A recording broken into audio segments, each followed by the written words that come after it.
नमस्कार दोस्तों, बहुत ही बवाल और धमाल मचाने वाला चंदन चंचल का गाना आ रहा है जो कि हाय सिया राम के भजो।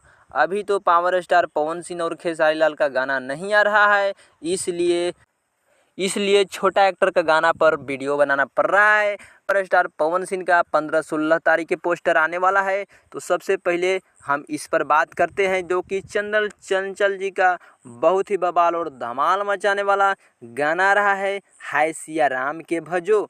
ये भी बवाल और धमाल मचाने वाला गाना है क्योंकि इस वीडियो गाना में चंदन चंचल और तिरसाकर मधु नजर आने वाली है, जो कि आप लोग तिरसाकर मधु को जानते ही होंगे कि कितना लुक में डांस और एक्शन जैक्शन वाला डांस करती है, जो कि बवाल धमाल मचा करके रख देने वाला ये गाना है।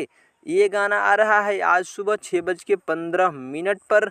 बवाल धमाल गाना होने वाला है।